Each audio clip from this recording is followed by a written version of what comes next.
Amazing.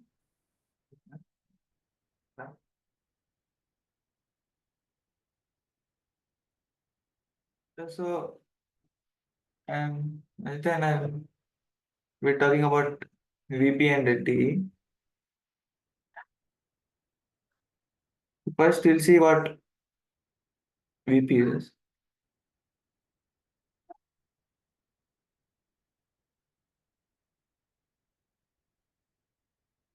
So let's consider a prime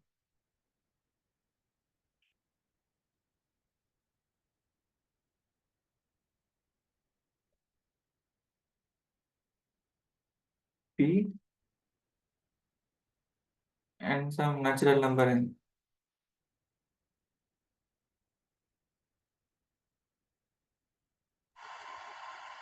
Then what we do is we're essentially looking at the prime factorization of N and looking at the exponent of P in it. That is in another, you're looking at the largest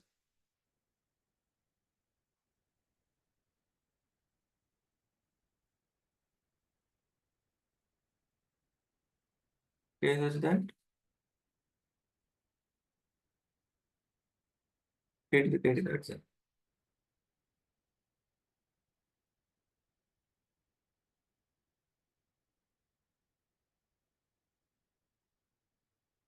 And this will obviously exist because you can't have arbitrary large k for which p-adic divides N.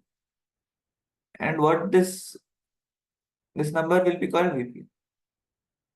Okay. So what this means is that if you have some prime factorization of N in this form,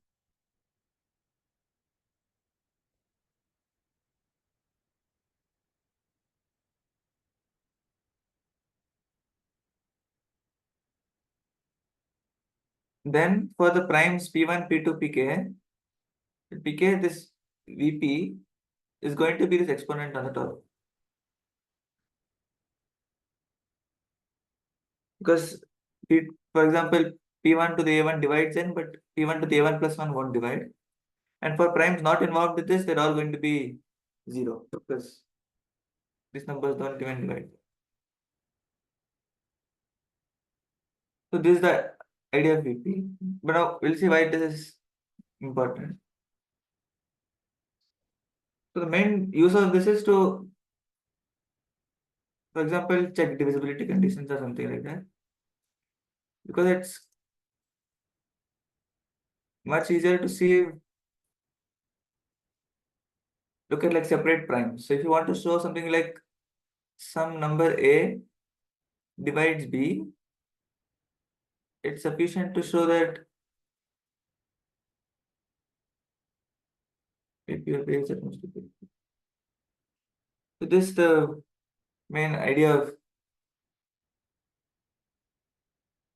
main use case of VP is that we want to look at each prime separately. So is this definition clear to everyone now? What VP is?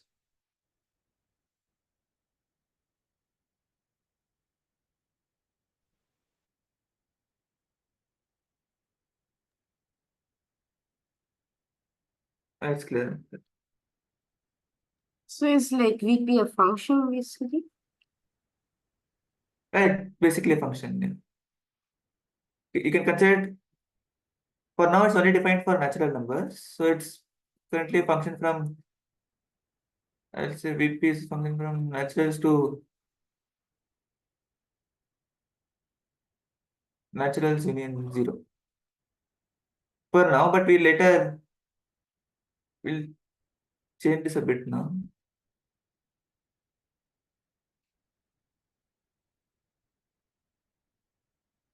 So first we look at some basic properties of VP. So for example, what is VP of AB? For two naturals A and B. It's going to be the largest case is that P to the K divides A into B.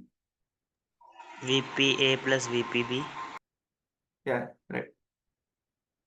So the idea is that if you look at the prime factorizations, in A there'll be some terms and there'll be a p to the something. It could be 0 as well, but in the prime factorization you're going to have this, and in the B's prime factorization you're going to have this. So when you're multiplying them, you're essentially adding the VPs.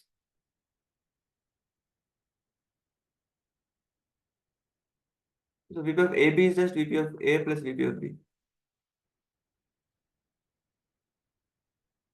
So this is for dealing with products.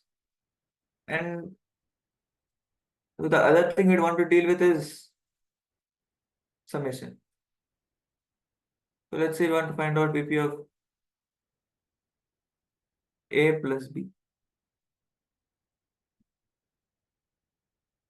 So if you want to find this out,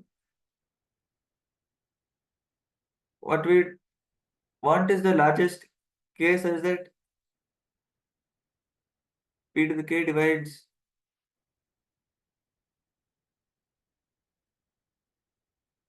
A plus B. And we would want this in relation to VPs of A and B, right? The minimum of VPA or VPB. The minimum is not always necessarily true. So for example, let's assume if, for example, trivial cases like if P does not divide A, say, but P divides B. Sorry. P divides B. Then obviously we have the P does not divide A plus B, right? So in this case, for example, this VP is going to be 0. So we want to get some general formula in terms of the VPs of A's and B's. We have to get an idea of what it can be.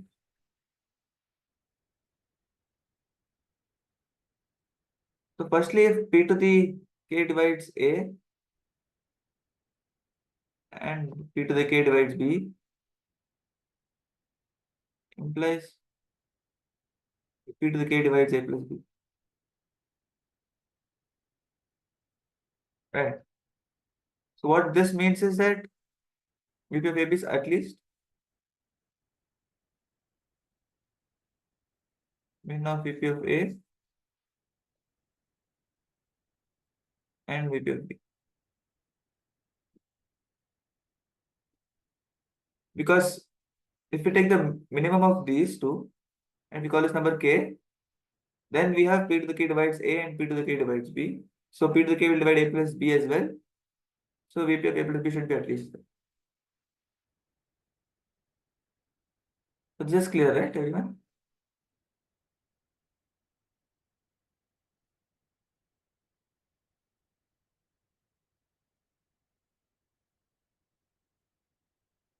Yeah, this is clear.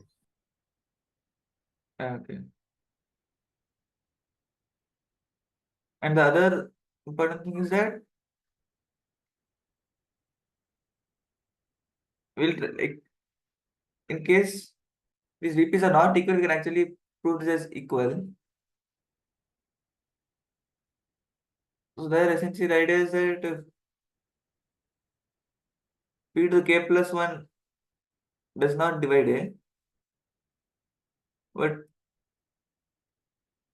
like let's assume VP of A is not equal to VP of B.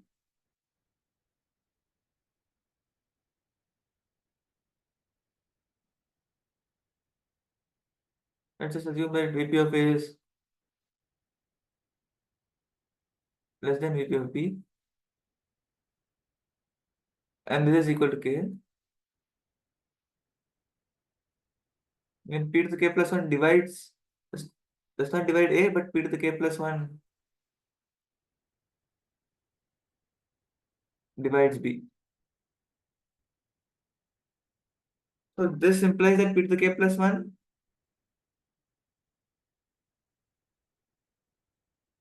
does not divide A plus B.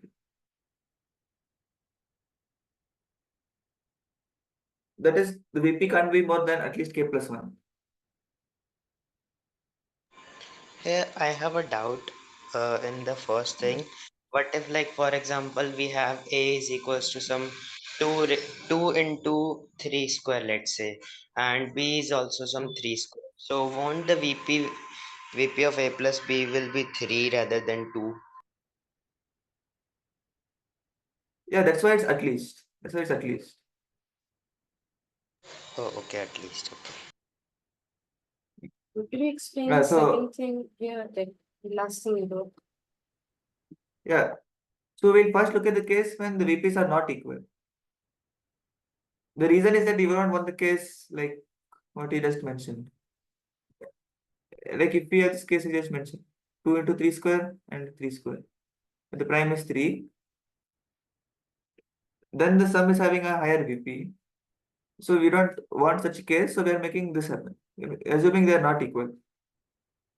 So VP of A is less than the VP of B. So this is true, right? Because if P to the K plus 1 divides A, then VP of A is not the largest one anymore. And P to the K plus 1 divides B because K is strictly less than VP of B. So this means VP of B is at least K plus 1. And what that means is that P to the K plus 1 divides it. Is this clear? So So it in this, implies that p to the k plus 1 divides a. Or what? Can you repeat? I couldn't hear you. So the what's the the conclusion of this? The conclusion is that P to the K plus 1 does not divide A plus B. Oh, okay. So it's at least K and it can't be at least K plus 1. Because if nothing bigger can also divide A plus B, right? No, a bigger exponent of prime. The the prime can divide A plus B. P of a plus b is actually k in this case. Yeah. Yes. So the final conclusion, what we get from what we just did over there is this.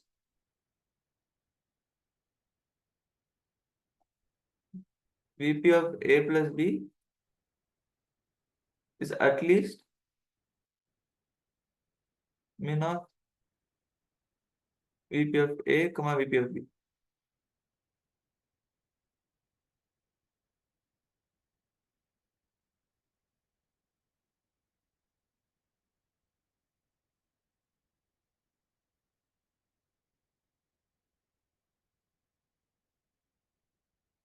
Equality holds it.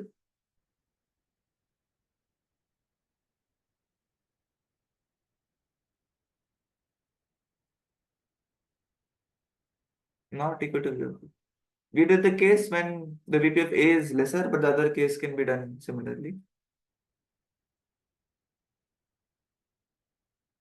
Okay, what this at least thing we proved it over here. This one. If P to the K divides A and P to the K divides B, then P to the K divides A plus B. So the P to the minimum K will divide A because P to the VP, which is at least that much, also divides A. So P to the K divides A and P to the K also divides B. So it divides the summation, so the VP is at least K. It's clear, right? Okay.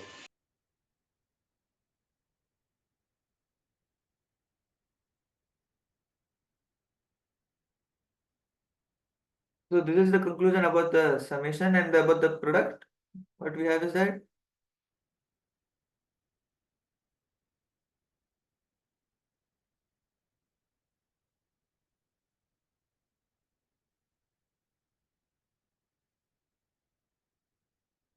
so like due to this, like products are easier to deal with if you want to about VP. And so about summation we have this one, and about products we have this one. Now regarding the case when the VPs are equal, in that case we can't really say much actually. Like we can actually get this VP can become, except when P is 2, you can get this VP to become any number you want. For example, if the p prime is 3, you can just look at, for example, 3 to the n minus 3 and 3. Both have VP1 and their sum has VPn. It can be anything, at least one.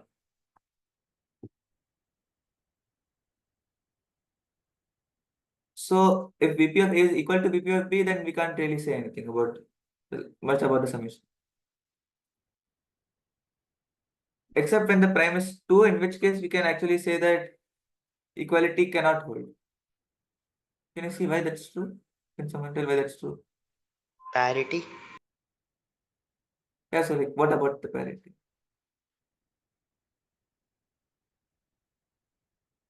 Like suppose, The both of them will be odd. Like the primes which are left, both of them will be odd, so that the sum will be even. yeah, some will be even. That's essentially the idea. So if they're equal, then these two numbers, these are both odd, hence their sum must be an even number. These are both odd, so their sum is even, and we get that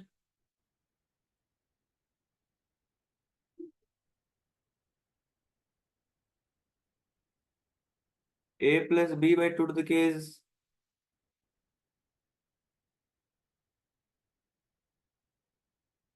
even. So if VP of A is equal, V2 of A is equal to V2 of B, then equality never holds here.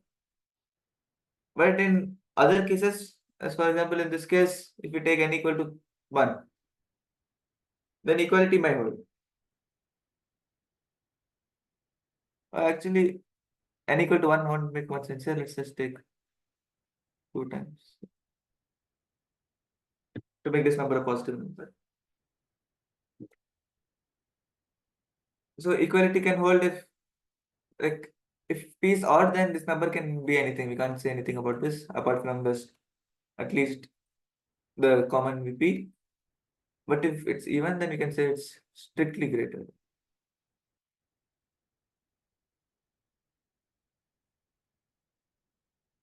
So this was some, these are the two main properties of VP, which we'll use. Now, one thing we'll do to simplify our future things is we'll try to define it for rational numbers as well. We'll try to define VP for rational numbers, rational non-zero number. So first, we'll start with negative numbers, then we just define.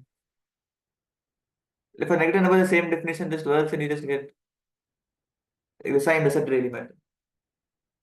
Alright, for negative numbers, this is not very defined. But for rationals, our previous definition won't hold because it's not very clear what it means for a prime to divide a rational number, right?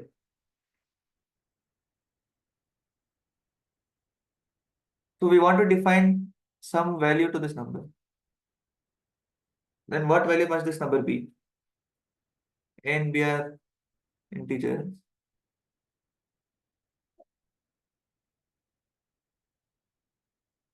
VP of A minus VP of B. Yeah. And the reason is because we want the previous formulas to still hold, right? And one way of looking at this is we just want them to still hold, and A is A by B into B.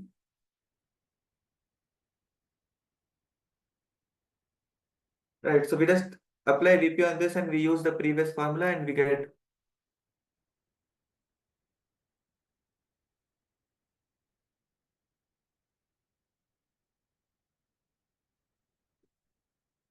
and this also makes sense in the way of prime factorization, which I was telling about, because for rational numbers also we can sort of write it as a product of distinct primes exponents, right? But the exponents could be negative. Like for example, something like 3 by 3 by 16 could be written something like 3 into 2 to the minus 4. So we still want the VP to mean this exponent.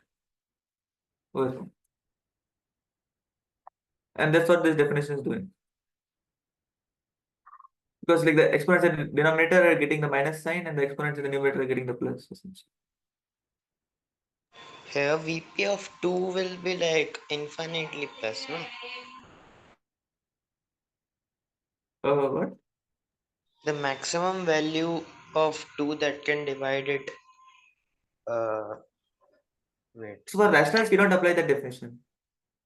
For rationals, that definition doesn't make sense, right? Because what does it mean for 2 to divide 3 by 16? So for rationals, what we say is we just define it like this. We'll have to No, prove that it's, what yeah, if the P is equals to 2? p equal to 2 and what's the number? Same, 3 by 16. Same, yeah. Then the VP is going to be minus 4. Because V2 of 3 is 0, right? Because 2 does not divide 3. So like V2 of 3 is 0 and V2 of 16 is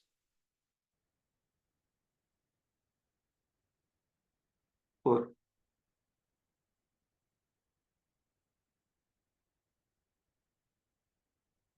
Is this clear? Okay, so what we mean by here is like any number from minus infinity to 4 could divide this. That's why, and since minus 4 is the greatest of them, this So is like the answer. the definition like divides doesn't make much sense over here, right? You can't really say it's divided because, for example, 2 raised to minus, like let's say we take, like what do we mean by a number dividing a rational number? We can't say that the ratio is an integer, for example, that won't work. Because even if we take a number like 3 by 80, which is like the VP of 2 here will still be minus 4, but there is no meaning to the fact that like 1 by 16 divides 3 by 80. This doesn't mean anything, right? Oh yeah, okay, okay, I got This it. doesn't make sense. So we don't use this definition for VP for rationals. One way we can look at VP for rationals is like we write it as product of prime exponents, right? For example, this can be written as 3 into 2 to the minus 4 into 5 to the minus 1. Oh, sorry, not this plus 1. So here the VP of 3 will be plus 1, VP of 2 will be minus 4, VP of 5 will be minus 1. Like V5 of 3, my mistake, V3 of 3 by 80 is plus 1, V2 of 3 by 80 is minus 4, and V5 of 3 by 80 is minus 1. And this can also be done by the other definition I said. They essentially mean the same thing. So is this clear to everyone? This definition for rational. Clear. Is it clear?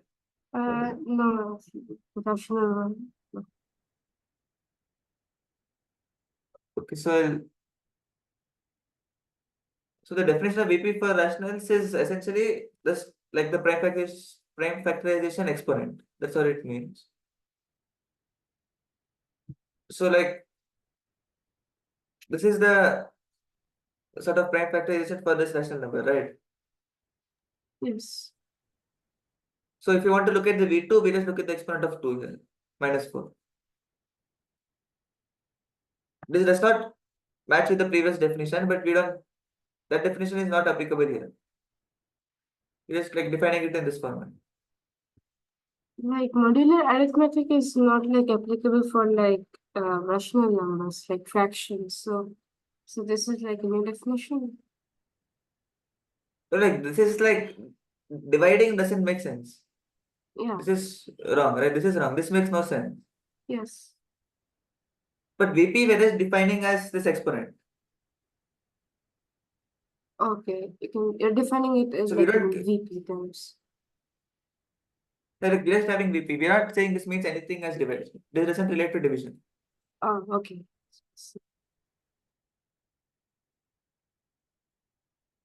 So we're just defining this quantity now for rationals. We'll see why it's useful later, but we're just defining it for now. It's just like for natural numbers we looked at the exponent. We are for rational numbers also we can look at the exponent. It just could be negative this time. So is it clear? Yes. Okay. So this is just a definition so far. This does not relate to like what we did previously yet. But one nice thing about this is these two properties which we proved over here. These two still hold. Now the this one will still hold because we can look at it still in terms of the prime factorization. Right? Or the prime factorization in some sense, like because the exponent still add up, right? So this will still hold for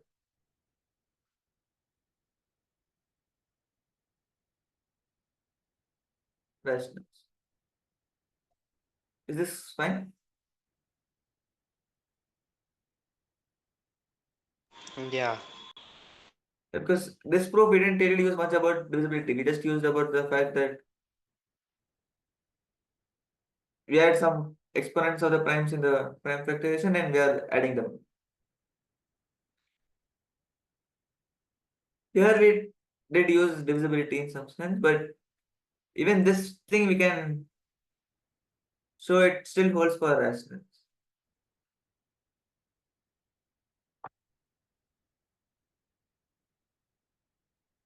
So one way to see this would be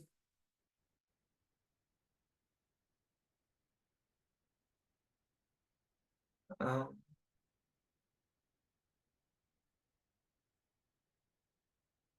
so suppose yeah, okay, so now we'll first prove this part. So if this minimum is equal to k, which could be like positive or negative or anything,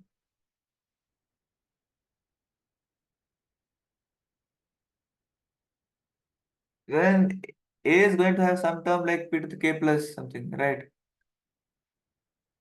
One second,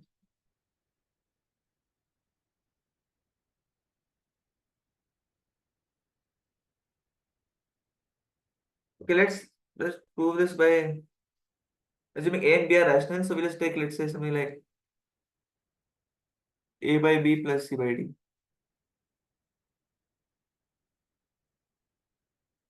We are looking at VP of a by b plus c by d, where a, b, c, d are all integers.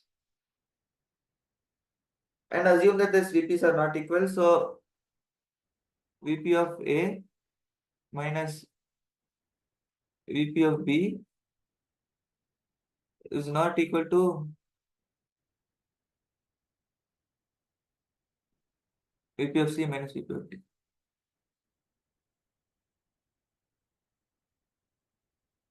Okay, so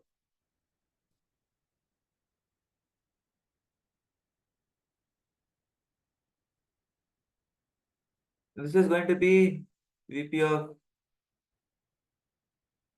AD plus BC upon BD.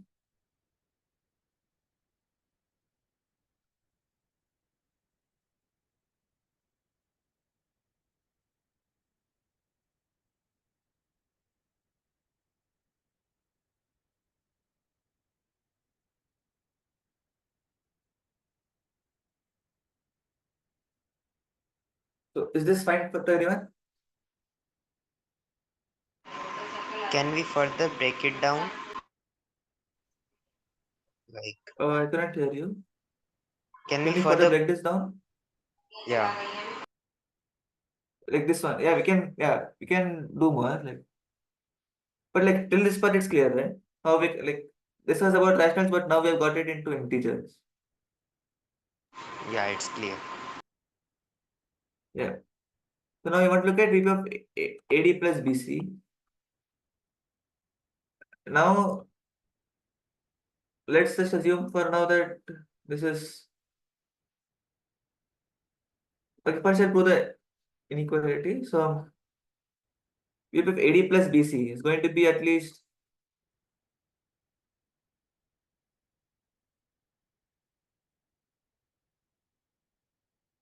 minimum of VP of AD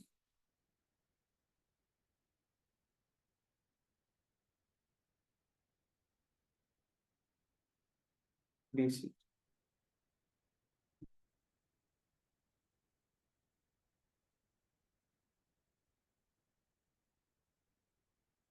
And we also have the minus VP of PD. Right? And now each of these terms, VP of AD we can write as VP of A plus VP of D. VP of BC we can write as VP of B plus VP of C, and VP of BD we can write as VP of B plus VP of D. So this just becomes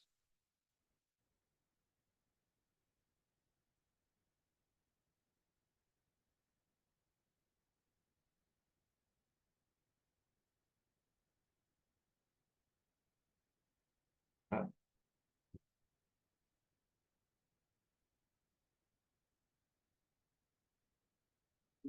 VP of C minus.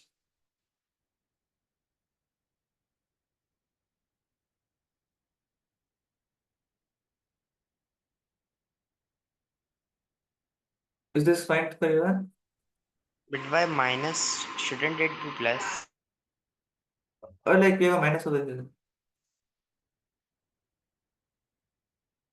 Like what we're doing is we're taking the VP of BD inside the minimum. Oh, So how? like VP of, I Get mean this like step. uh, So taking VP of PD like including it in the minimum, like minus both of them. yeah, like I'm subtracting VP of BD from both of them. Oh, okay. So like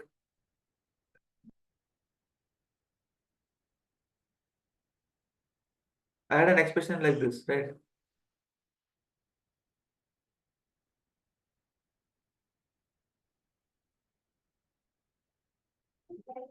Union of x comma y minus z. I just wrote this as min of x minus z comma y minus z.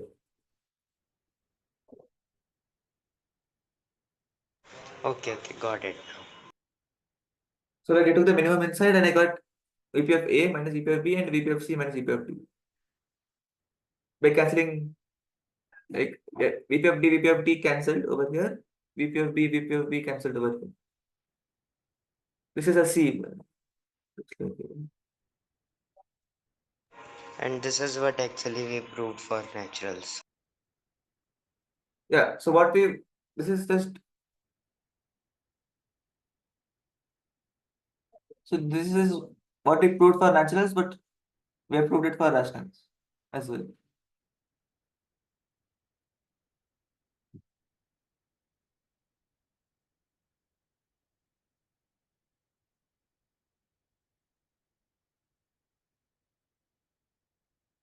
Right? And equality holds when VP of AD is not equal to VP of BC. Right? And that is just same as the statement. And check that is the exact same as the statement.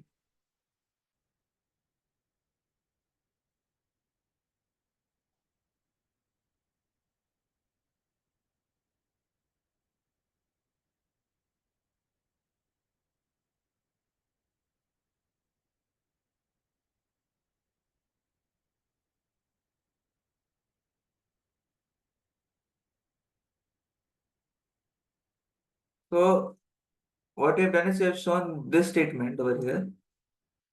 Both these properties for sum and product hold for rationals as well. Is this clear to everyone?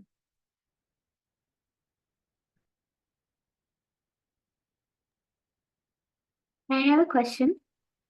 Yeah. So we assume that VPA minus VPB is not equal to VPC minus VPD at the start, right? What if they are equal? Will this still hold?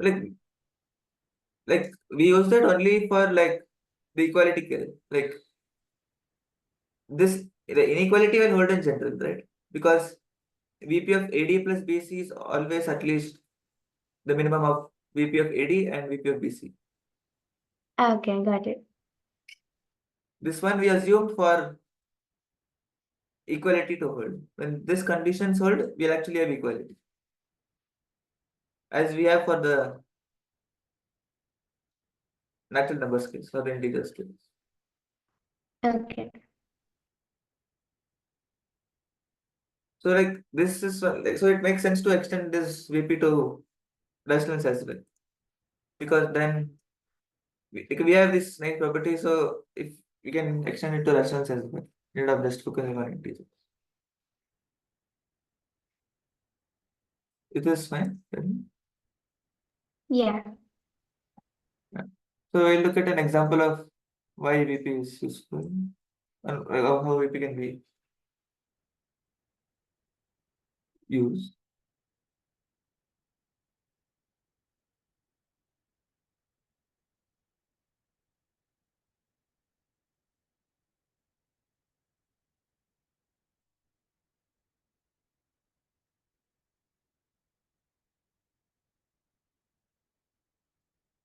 So as I mentioned, like the one important use for VP is to like look at divisibility.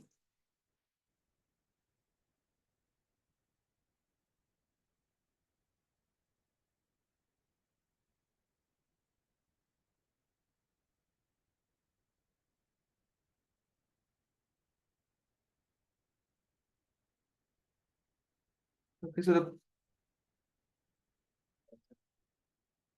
the most important thing about VP is that A divides B if only if VP of A is at most VP of B.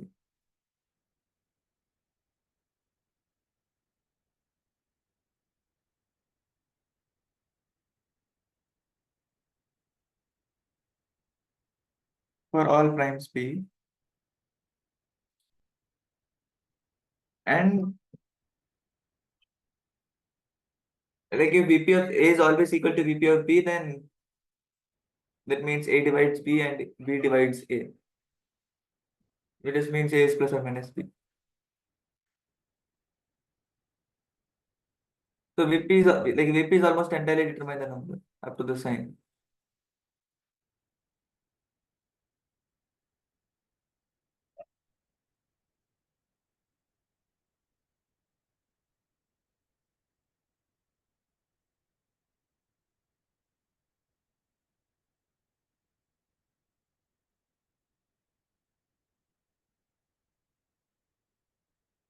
So is this fine to everyone?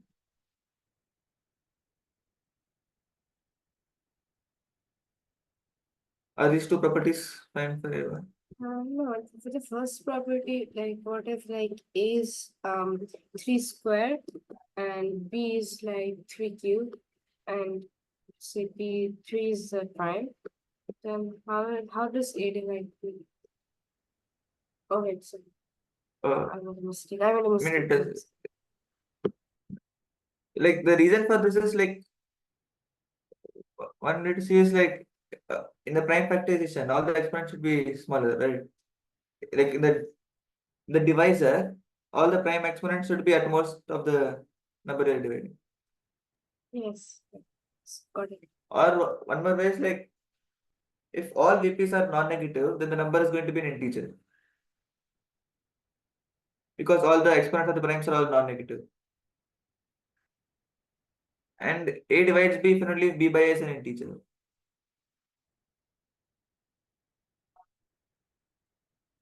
right? And by the way, this is only for integers. For rational division doesn't make sense. So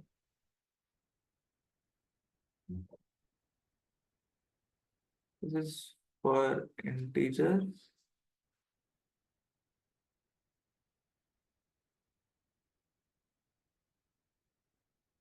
The other properties hold for rationals as well.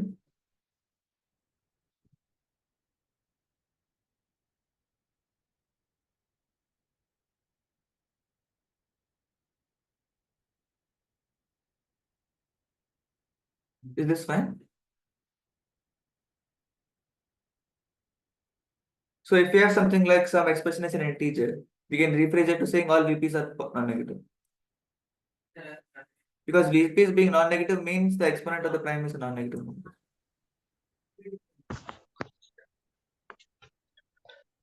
Okay, for a doubt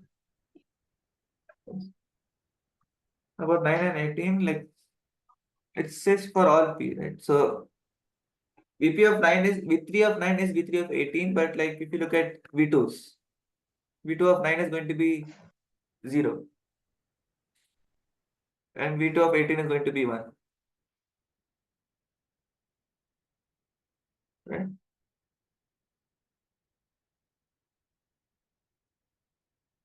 So like we need this for all P. So that means that every term in the prime factorization is the same.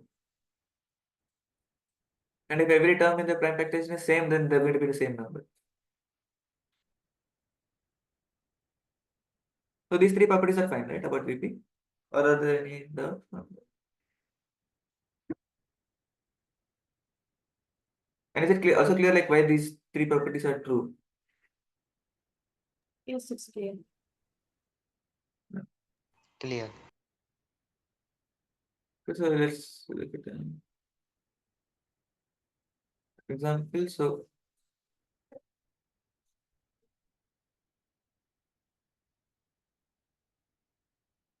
suppose there are some numbers so that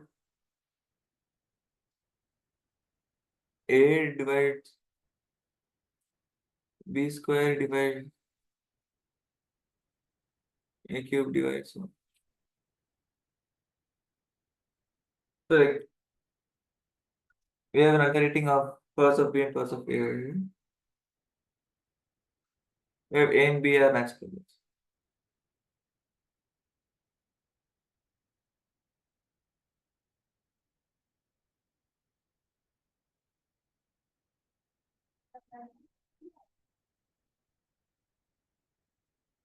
Then prove that A is equal.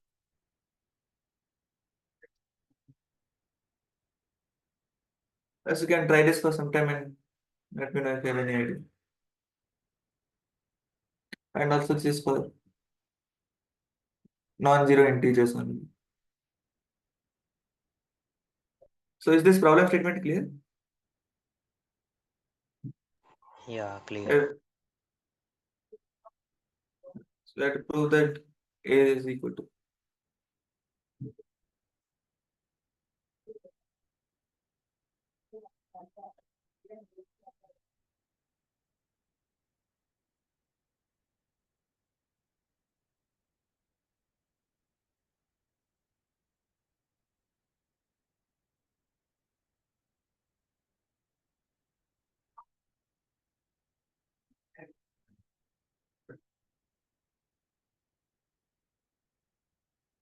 So if you have any ideas, then let me know. I guess we can use that VP notation to say that VP of A is equals to VP of B square, which is also equals to, wait, it Not is not, equals to, right? it's smaller than, okay, so smaller than. Yeah. So we'll start by taking some prime P. Right?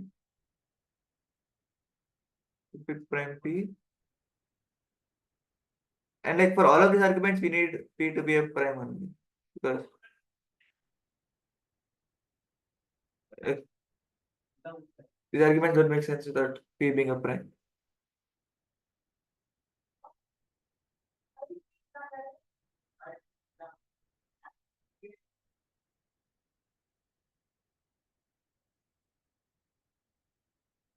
So as you said, what we have is that VP of A is at most 2 VP of okay. This-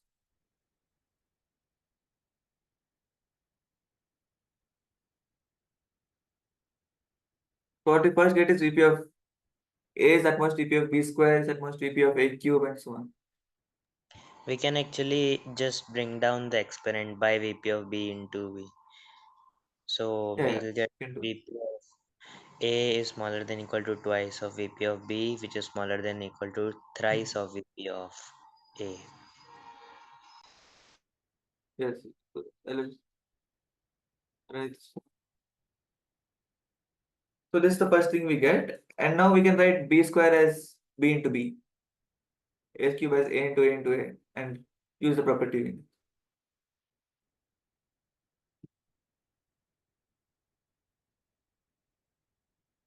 So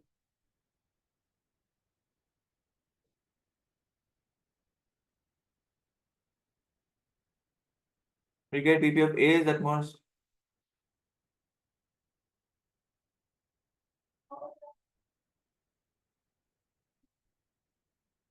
2 VP of 3 VP at most 3 VP of A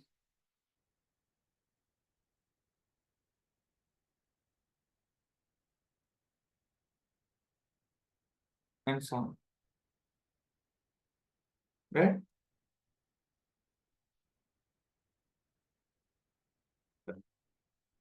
Does everyone see why we get this? Yes.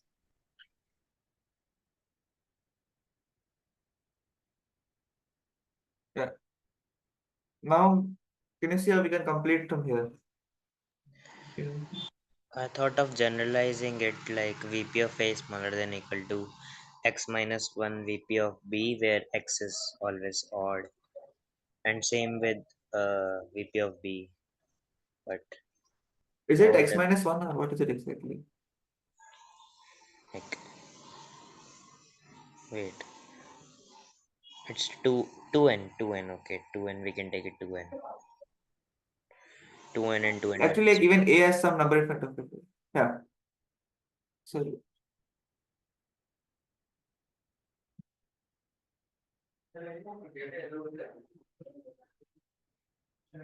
so we can like write the general sequence of what we're going to get over here is like we're going to get these two things. We're going to get 2n minus 1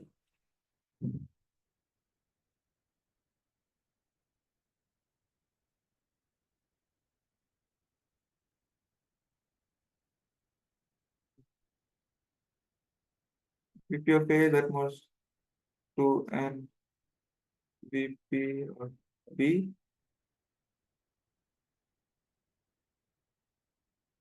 and we're going to get 2n VP of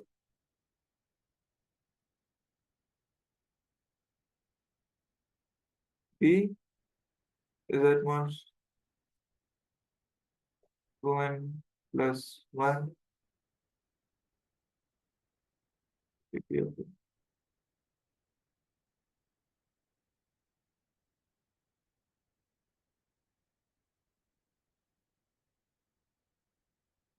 Is this fine?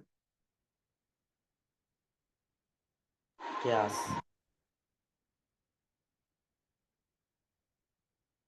So, so what we're essentially getting is we're getting some bounds on VP of A by VP of B. We are getting it is between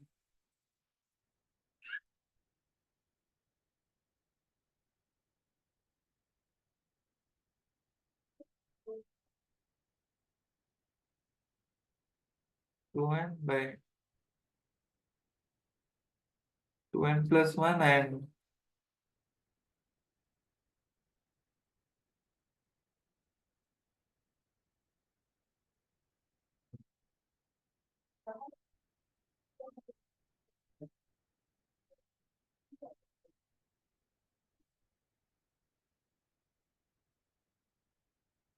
right? Yeah, VP of B times 2n. Like this is going to be VP of A by VP of B. Okay, I did not understand this. Okay, like 1 second. Is this clear? Is these two things clear? Yeah, the last step isn't. Or like I just like this part. Is this part? Oh, okay. Okay. This part is just this part. Like these are two separate equations, right? And they are relating the same thing, VP of A by VP of B. So just combine them together. Can you see why this must imply that VP of A is equal to V of B? We can actually write VP of A upon VP of B uh, is equals to VP of A minus VP of B, and since that is an integer, the left Uh, maybe that could wait, contradict. wait, wait. We cannot say VP of A upon VP of B is, and it's not VP of A by B, it's VP of A upon VP of B. Oh yeah, my bad. So like this doesn't mean anything in terms of VP. This is just a nice way to represent what's written over here. Okay, and also one thing is that we are assuming VP of B is non-zero for this. If VP of B is 0, then we just get VP of A is less than at most 0 and at least 0, right?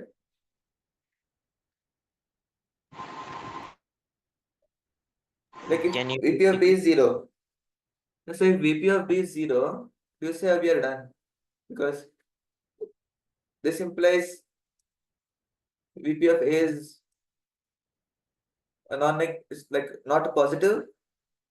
This implies VP of A is not negative. yeah? So it also becomes 0. Yeah. So like so that we can do this division, and if we do this division, then these numbers these numbers can get arbitrarily close to 1, right? And so can these numbers get arbitrarily close to 1. So you're assuming that if VP is 0, only then that happens.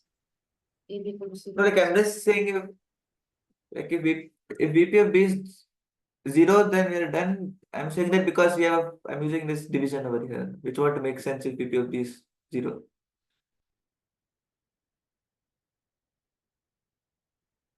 So like first we'll do the case VP of B is non-zero. Then do you see why VP of A must be equal to VP of B? We have this fraction, it is, and the bound on it gets arbitrarily close to 1, right? Both bounds. Yeah. So is this clear to everyone? What's happening here? It's approximately 1. So like the same is like continuous 1. I mean, this is true for all n. Oh, yeah. So So like if there So is some, yeah, so like if we increase and then we approach to 1. yeah, that is the like idea. Like if you want to formally properly prove it, then what we can say is that if this ratio is not 1, then its distance to 1 should be some bigger than 1 by 2n, right? For some n, 1 by n, right? We can say it's sufficiently far and both of these numbers are quite close to, right? The distance of these two numbers are approximately 1 by, like these are 1 by 2n plus 1 and 1 by 2n minus 1. These are that close to the number 1, right?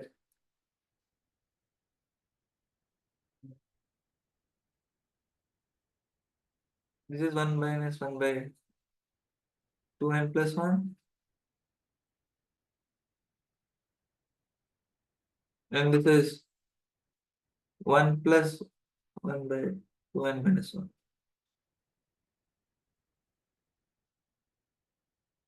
So the distance of VP of A by VP of B to 1 can't be more than 1 by 2 and minus 1. Is this clear to everyone? Can you please repeat the distance argument? So like VP of A by VP of B is bounded between these two numbers. So the Yeah, distance between VP of A by VP of B and 1, it can't exceed 1 by 2 and minus 1. yeah. And as n becomes larger, this distance will become smaller and smaller, right? Okay, got it. So that's the essence, really.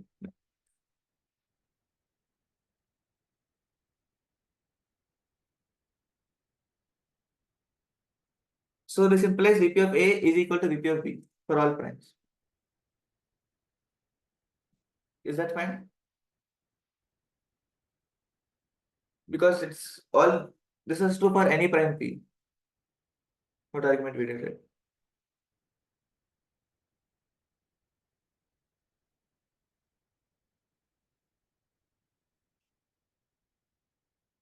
Is this fine for everyone? We just picked an arbitrary prime and we proved that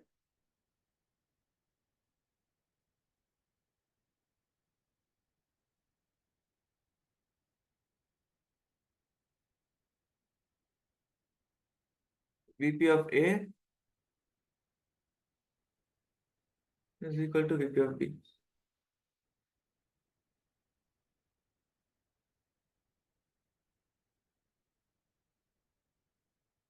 So this implies A is equal to B.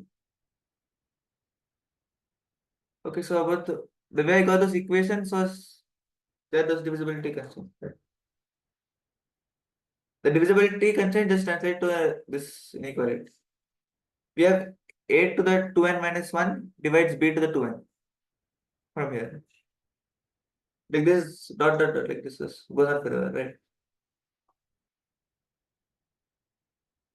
So A to the 2n minus 1 divides B to the 2n, and B to the 2n divides A to the 2n plus 1.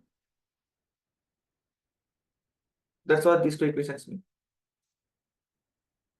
in terms of VP. Because like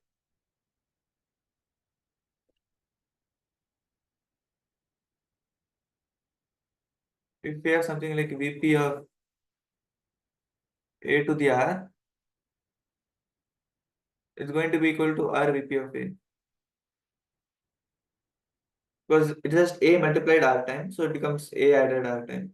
VP of A added R time.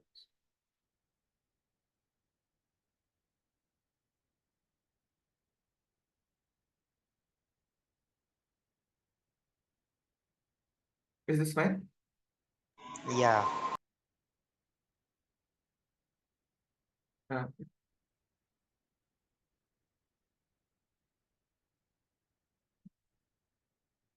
so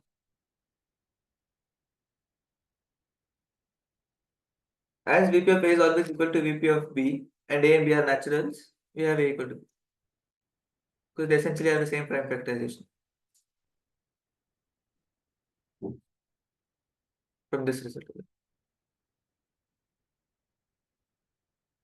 Is this fine?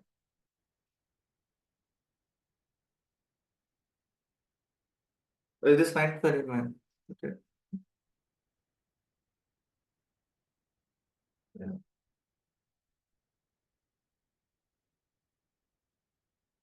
Let's see.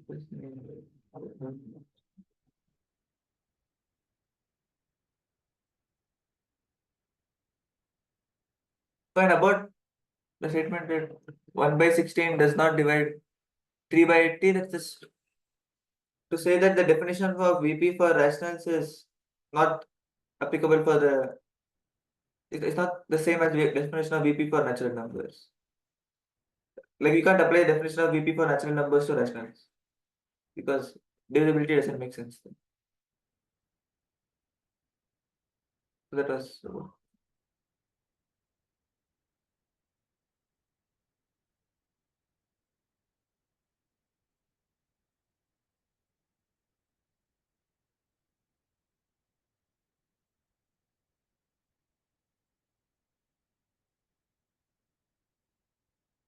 Now we'll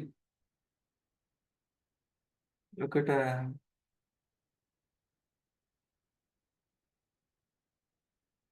so now we look at an important theorem, which is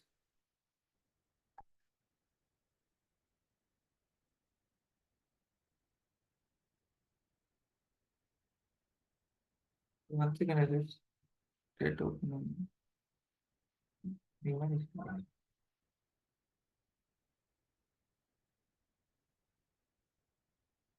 So now we look at this theorem, just lifting the exponent.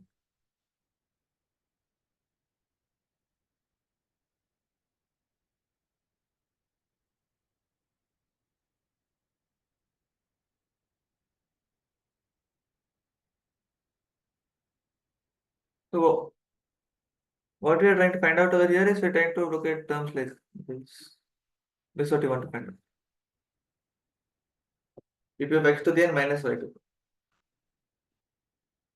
Now you want to see like when we can compute this. Like when it's easy as well.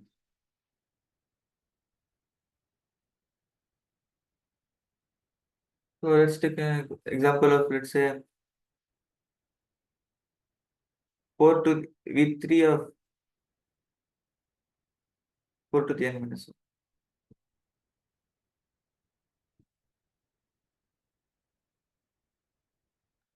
Now 4 to the n minus 1, it has a nice factorization, right? We can write it just as like nice factorization, we can write it as 4 minus 1 into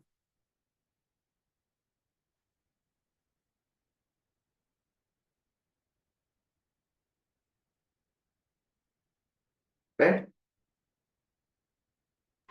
Yeah. And this is just 3. So this v3 is always going to be at least 1.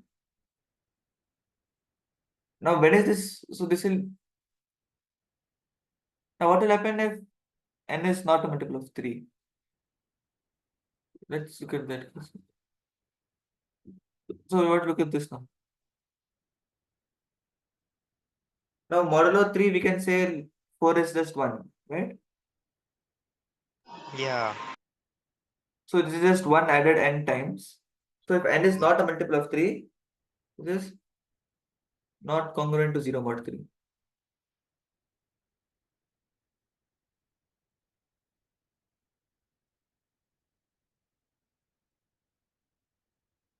So this is 1 if 3 does not divide n,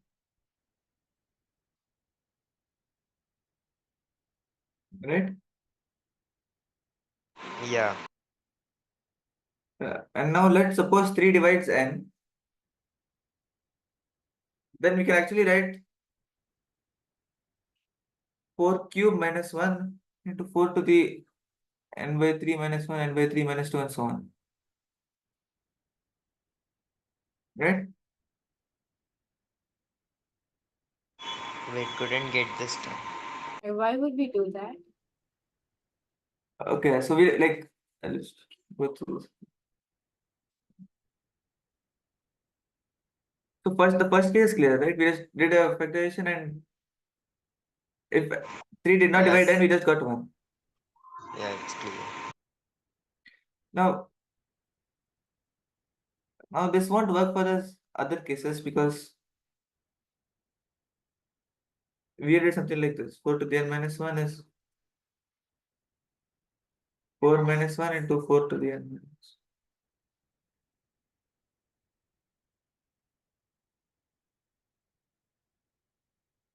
Now this was just 3.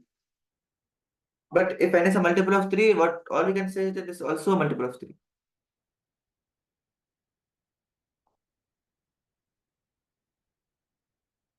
Right? Yes. But we can't say if it's a, like we can't for now directly say if it's a multiple of 9 or not. Yeah, it will be greater than equal to 2. So actually,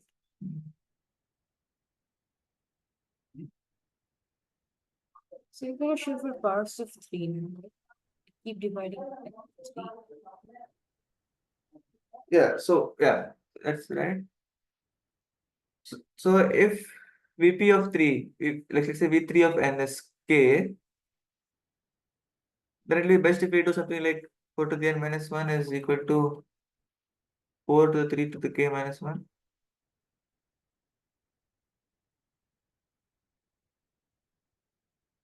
Like we want to get a non-multiple of 3 number of terms over here.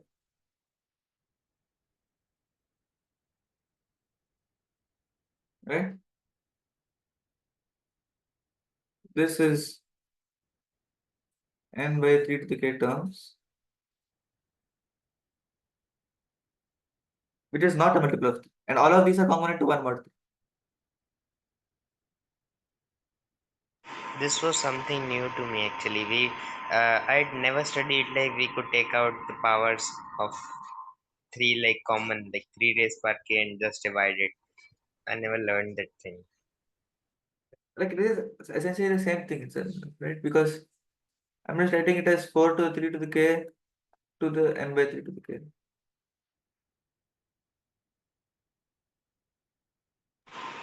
Oh yeah, yeah, got it, got it. Yes, so what's the significance of K here?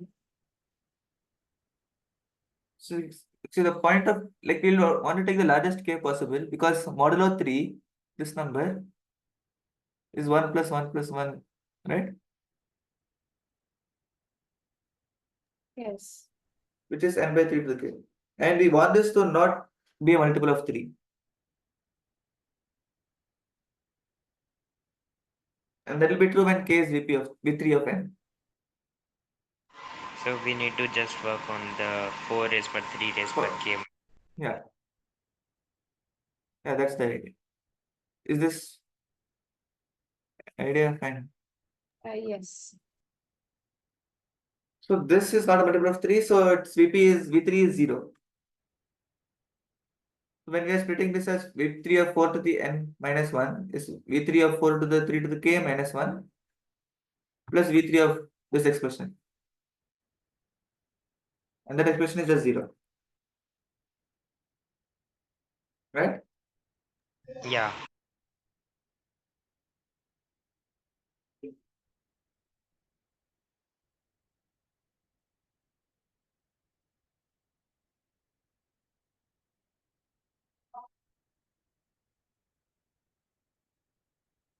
So and now we want to look at only when n is a power of 3. So let's look at this.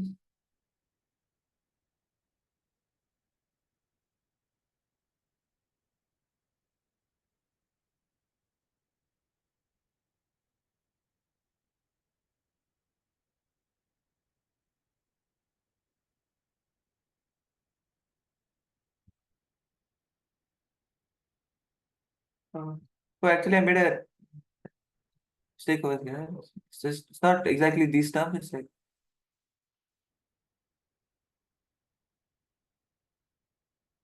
4 to the 3 to the k raised to. Oh yeah, yeah, okay, okay. Absolutely. Right, but that's like it's we are using the same formula in this way, right? So it's 4 to 3 to the k exponential.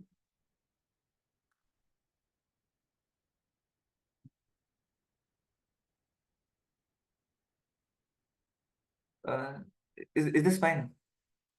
Is this clear?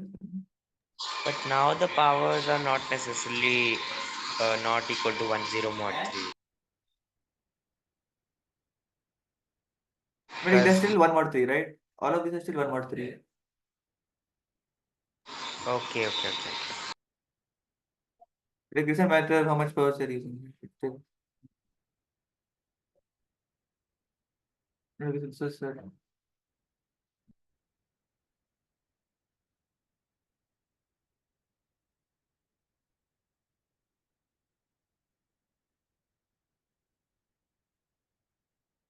what it actually shows that VP of this term is always going to be 1.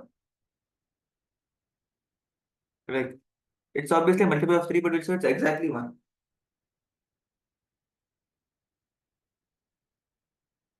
So it's something like x square plus x plus 1, right?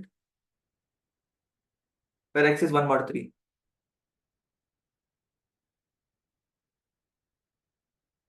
This is Is what a we have, multi. right? What? It will be a multiple of 3, no?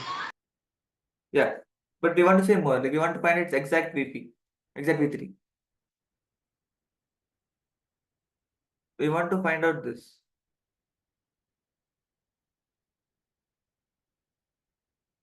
Let's assume x is 1 mod 3.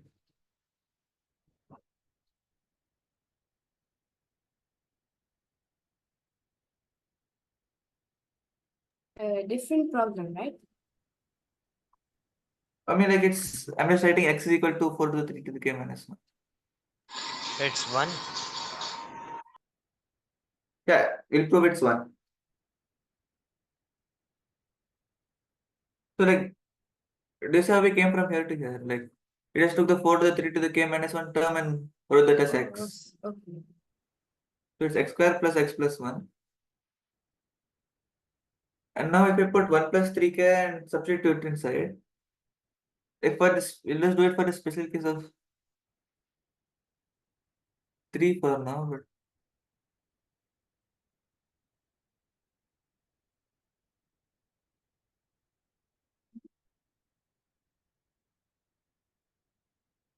we're going to have something like this.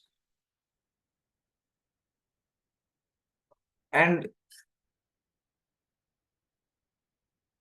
you can see that it's going to be 3 plus 9k plus 9k square, right? Yeah. So it cannot be a multiple of 9.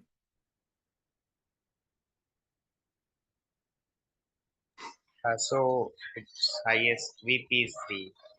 VP is That just is, 1. V3 is 1, right? We are like doing the same step k times, so the answer of the main part is just k. Yeah. So at every step, we're just adding one extra VP, V3, right? So what we get is actually equal to k by induction. Because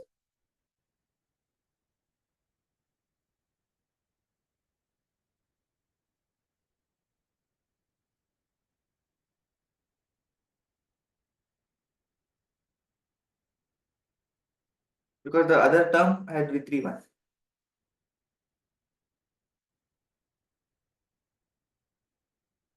right? Yeah, clear. It's actually plus 1 actually.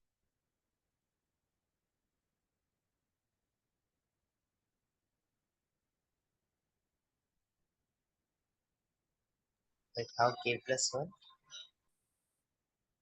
Okay? Because like when k is equal to 0, it's 1. Shouldn't it be like -1, second line? Oh yeah, yeah. Right. Just a minute.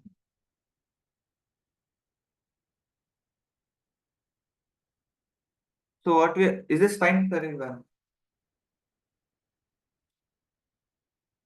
So the final answer we get is that is it's going to be something like V3 of n plus 1.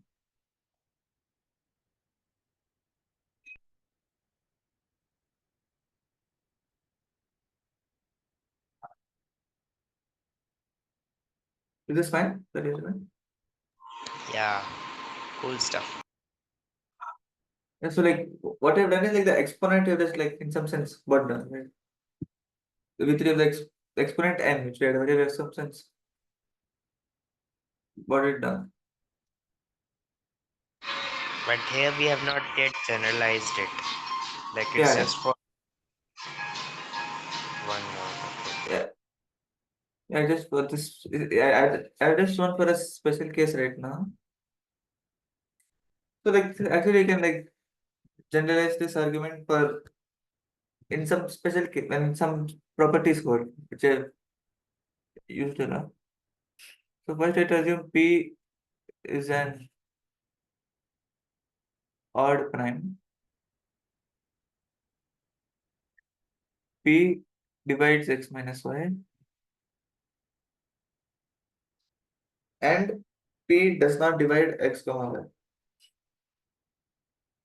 If all these three conditions hold, then we can do a very similar argument, like the same idea. And I won't go into details, but we are going to get a very similar argument. This question.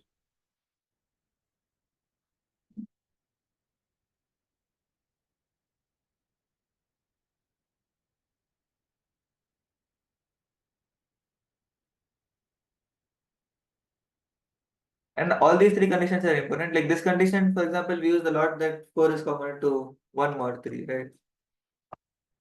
That was like the okay idea in our proof is like helped us compute the numbers mod 3.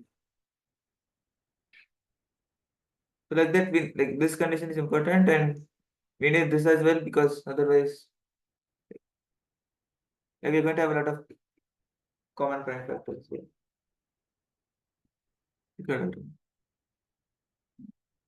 So we need all these three conditions, and we need this consensus. We need all these three conditions for this property to hold.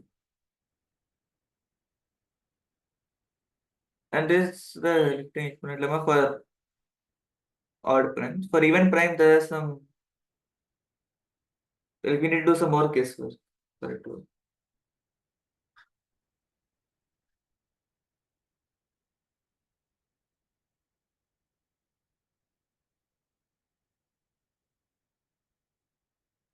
So is this statement clear to everyone? Like how it's like it's the same statement as before. Like it's a generalized version of the statement we did before. Just put x equal to 4 and y equal to 1, and we get the statement we had before, and p equal to 3. Okay, so we'll like just put x is congruent to y mod p. So the proof idea will be something like that. Yeah. We'll again write x to the n minus y to the n as x to the p to the k minus y to the p to the k into stuff. All of them will be congruent again, and I won't go into detail, but a very similar proof idea will work. Yeah, okay.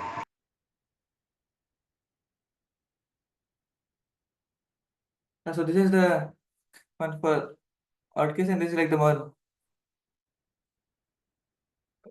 useful case. For even case, you have a lot of like tiny cases in which like it doesn't always work.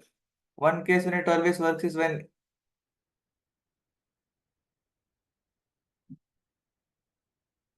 4 divides x minus y.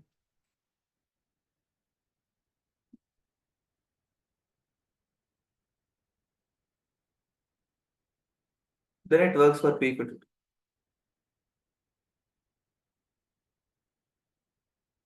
And otherwise, like we'll have to like change it because it won't work. Like it'll actually there'll actually be some other term like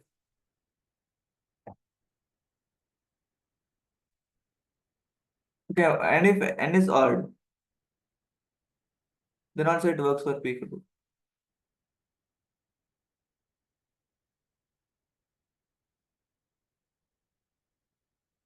And otherwise, like we can't use this formula, but what you can do is if n is even, then we can just like take x square minus y square, which is a multiple of 4, and we can apply it over there.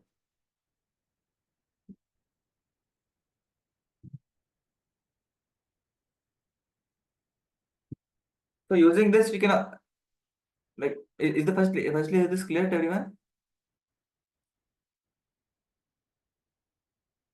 And like one way of using this is Or even if it don't have p divides x minus y, but we have p does not divide x and p does not divide y, then we can find the small order of x by y, that is smallest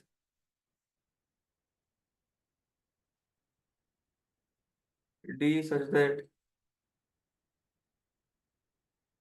p divided x to the d minus y to the d and apply it on these two numbers instead.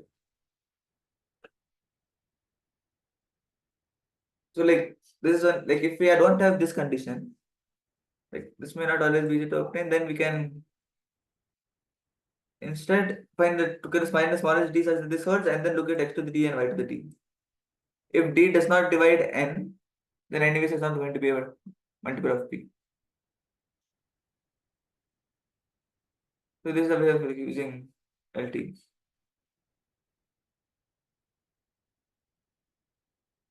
So is this clear till now? Are there any doubts on what you have done so far? Put it out actually, like 4 divides x minus 1. What's that? I can't hear you properly. The line 4 divides x minus y works for p equal to 2. Please fill the Yeah. second thing. So like this formula, it only works for odd primes in general. You can't apply it for p equal to 2. If you want to apply it for p equal to 2, you need one of these two conditions to hold. Check for p equal to 2, like even 4 divides x minus y or any sort. Yes, like No, like we don't need, like if 4 divides x minus y, then we can apply this formula over here. Like not just 4 divides x minus y, 4 divides x minus y along with the other condition. Like 2 x and y must both be odd and must have a difference of it's a multiple of 4. Then we can use this formula. And if n is odd, then we can use this formula.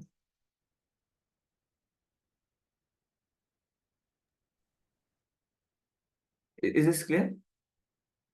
Like when we like run a similar argument as what we did for that 4 and 1 for the number 2, then like we'll have some issues like which will work out if 4 divides x minus y or n is odd. Except for these cases, we'll put run into some issues in the proof. okay, understood. So like there's a special case. And if n is even, like you can also like rewrite it as some formula like this.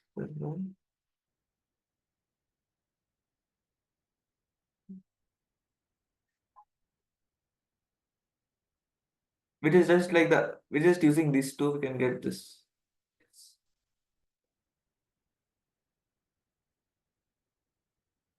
This is when you can just like 2.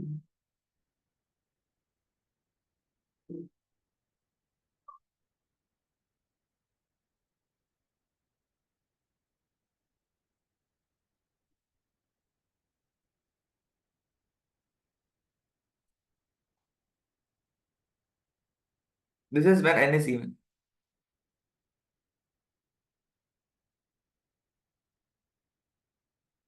Like this is just applying the formula, this one, for on x square and y square. Then you get this. So this is what I have to do for a special case of p equal to 2.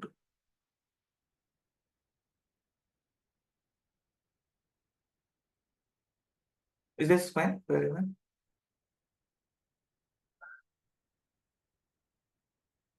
Yes. And when some uses for these are, for example, if let's state an example. Like suppose you want to find the smallest power of 3,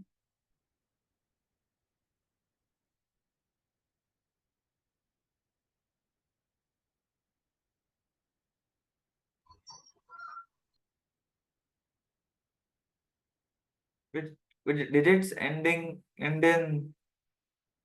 01 and base is 143.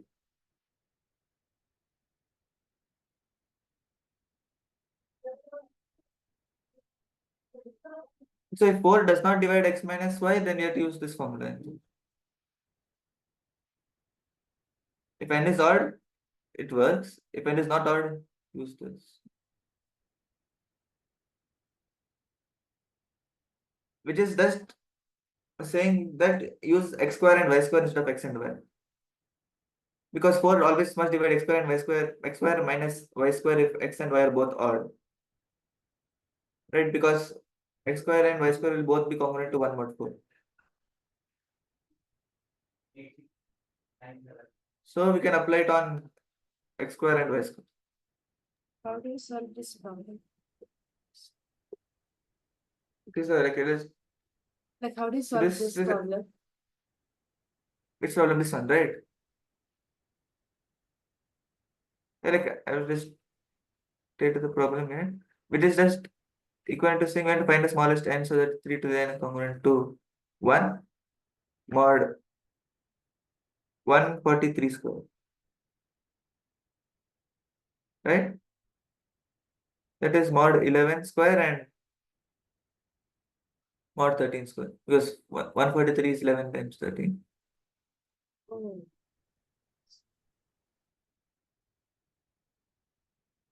Yeah. So what we want to find is smallest n, which we'll first find smallest n so that 3 to n is congruent to 1 mod 11 square and smallest n so that 3 to the n is congruent to 1 mod 13 square, and then we have to take the LCM.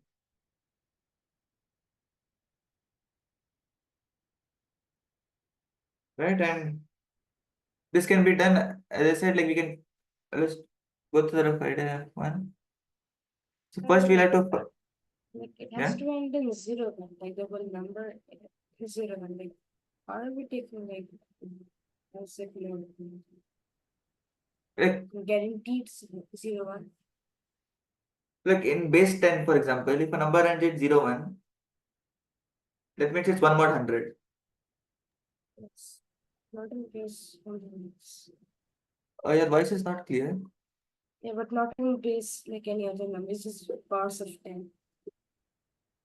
Yeah, but here I'm written a basis of 143, right?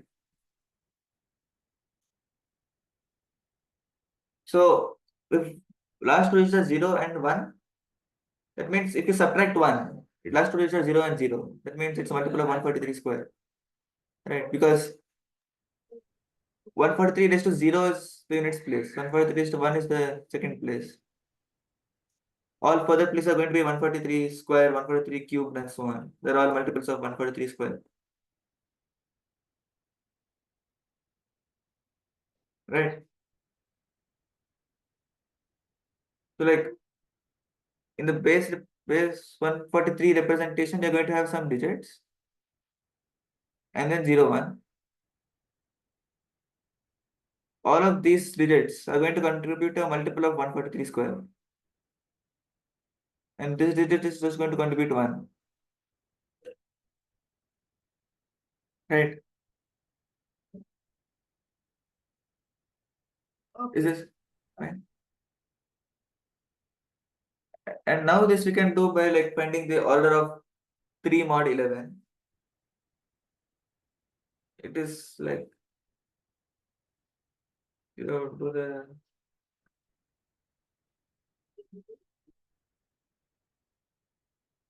this third number. I think you'll get that 6 is the order of 3 mod 3 mod 11. 3 to the 6 is congruent to 1 mod 11.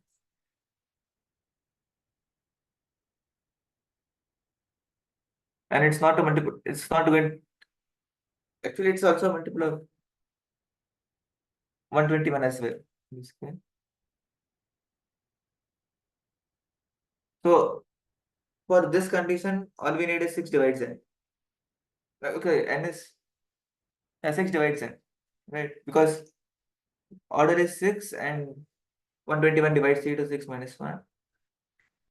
And for 13,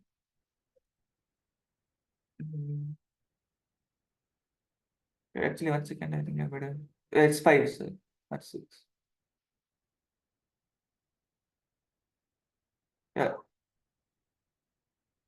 So n will have to be a multiple of 5 for this to work. Mod 11 square to work. And for mod 13 square, here we can just tell it, you can just take small values and get 3 to the 3 is congruent to 1 mod 13. But this time 13 square does not divide 3 to the 3 minus 1. It's 26. Right?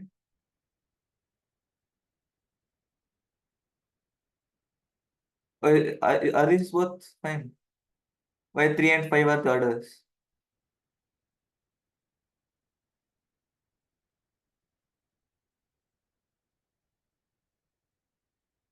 So So is both are it the fine? answers.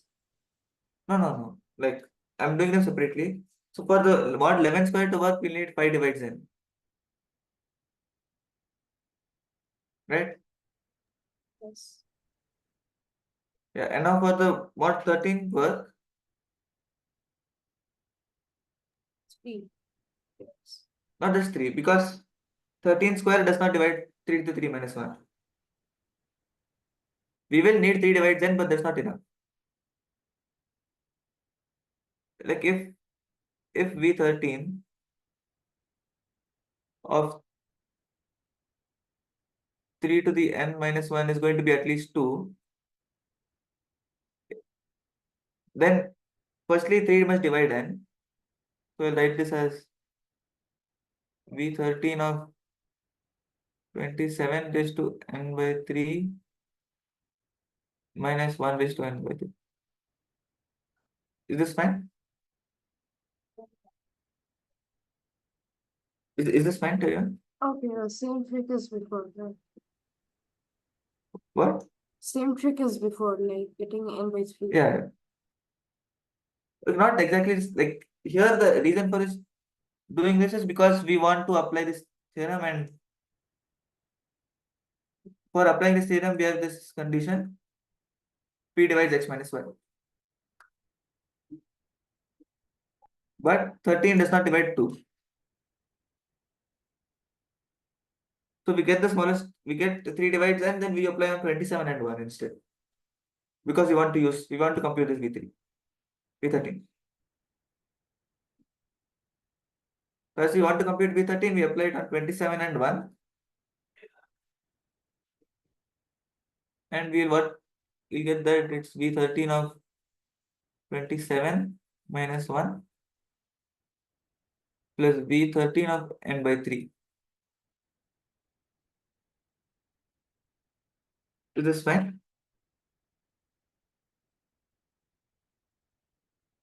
This is just using the theorem. So now this is just 1. So what we need is that n by 3 must be a multiple of 13. For this we need 39 divides n.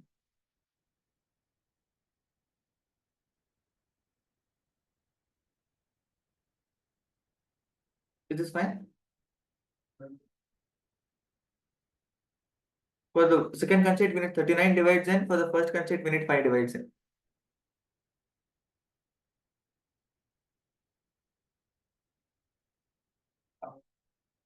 Are these clear? Yes. Yeah. So smallest n is going to be 39 times 5. So this was an example of how LTs can be used. Even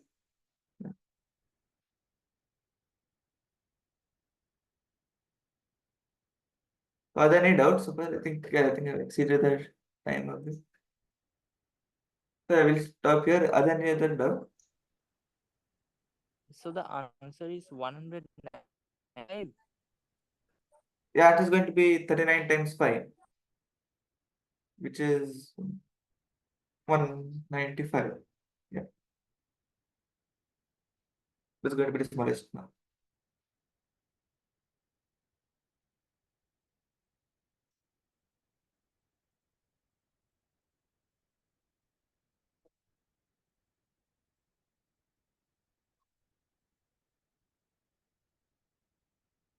Are there any doubts? So what you have done so far? LT and about VP as well.